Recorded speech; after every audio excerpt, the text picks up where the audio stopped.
Mr. Panetta is recognized. Thank you, Mr. Chairman. I appreciate this opportunity to come to the Heartland, to hear from people who have a lot of important things to say. But I got to admit, being from the Central Coast of California, what my friend Dan Kildee knows what I call the salad bowl of the world, I hear a lot about agriculture. It is our #1 industry there on the Central Coast of California. And, what we have, like I said, is obviously a lot of, we grow it, you name it. A lot of specialty crops is what it comes down to.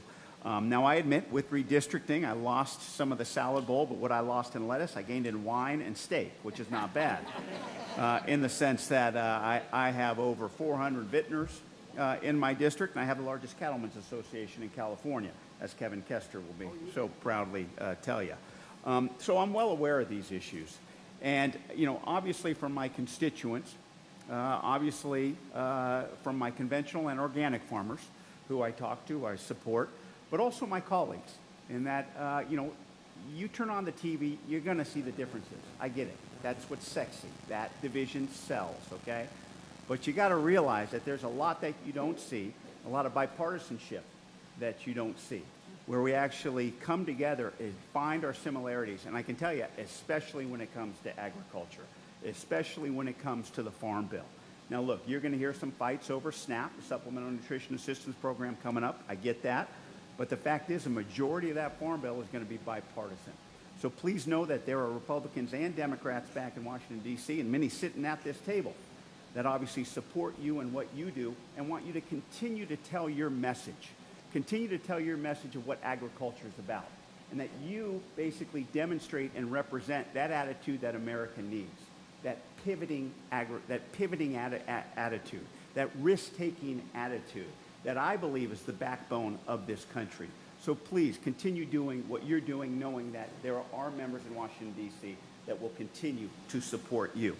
Now, obviously, this is a hearing not about the Farm Bill, but about trade and what we can do on ways and means to support you.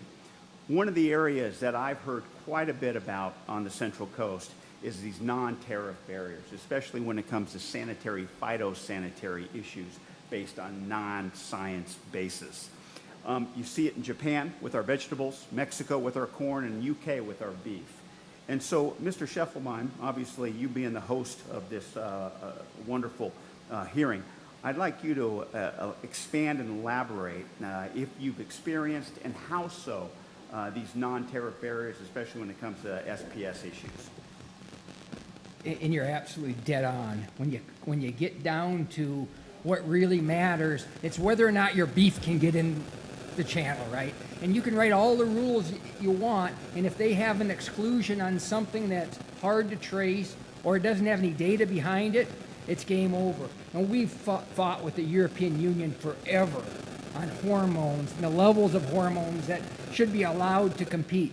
And when you can have a dish of spinach and get 10 times more risk of hormones than you can a piece of beef, but you can't allow beef in, that's exactly what you're talking about. And we need to be aware of them, and we need to make sure we get rid of all non-tariff type barriers, because they're huge impacts for our business. In regards to those types of barriers, if you can, part of your experience, what have you seen, and what can we do better to make sure that we get rid of those non-tariff barriers, especially when it comes to SPS issues?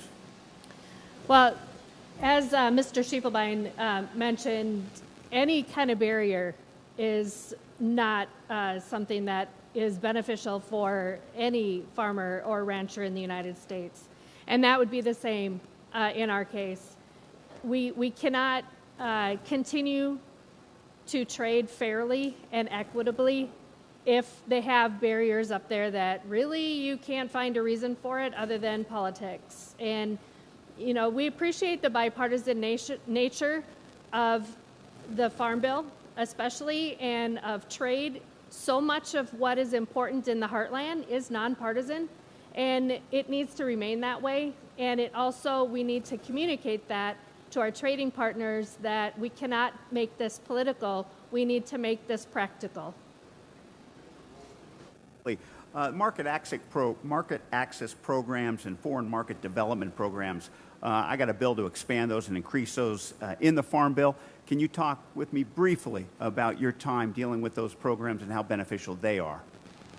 I assume you're referring to MAP and MAP FMD. and FMD. Yes, awesome programs. They are, just in a short answer, they are underfunded. There is a big demand for those programs to be funded to move more product into foreign markets. Great. Thanks to all of you. Thank you, Mr. Scheffelbein. Mr. Chairman, I yield back.